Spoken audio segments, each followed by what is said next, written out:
Үш аю ертегісі. Басты рөлдерде үлкен аю, ана аю, қонжық және кішкентай қыз. Бір күні кішкентай қыз орманға барып, адасып кетіпті. Ол орман ішінде бір әдемі үйшікті көрді. Есік ашық екен. Қыз ішке кірді. Бөлмеде ешкім көрінбеді. Бұл үйде үш аю тұратын.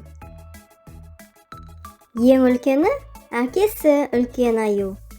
Одан кейінгісі шешесі және олардың баласы кішкене қонжық.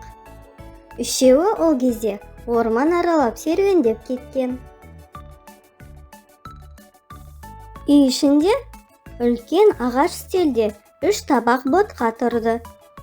Үлкен, орташа және кішкене табақ. Қыз үлкен табақтан дәм татып көрді. Ұнамады. Орташа табақтан да ұнамады. Кішкентайдан дәм татқанда, тап-тамаша деп бәрін жеп қойды. Қыз ең үлкен орындыққа шығып, одан құлап түсті. Ортаншысына мініп еді, ыңғайсыз көрінді.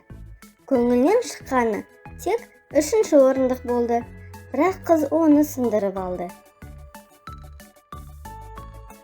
Қыз келесі бөлмеге кірді. Бұл жерде үш төсек бар екен. Ең үлкені үлкен аюдікі, ортаншысы ана аюдікі, ал үшіншісі қонжықтікі. Қыз үш төсекті байқап көрді.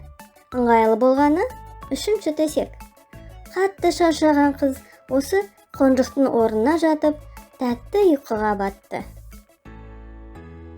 Бұл кезде аюлар үйлеріне оралған еді.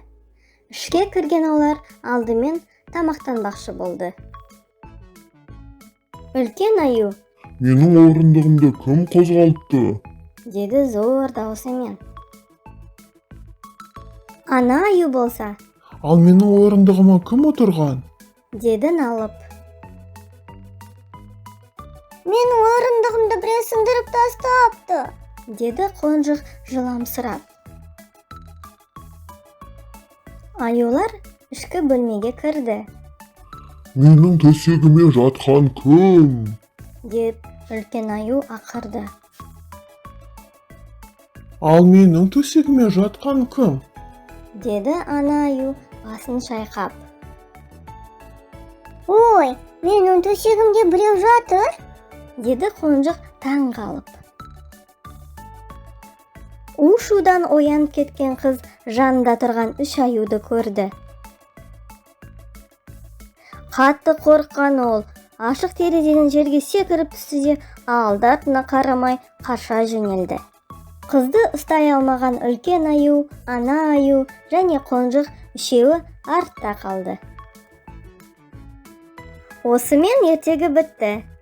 Кім тыңдады, сол мықты.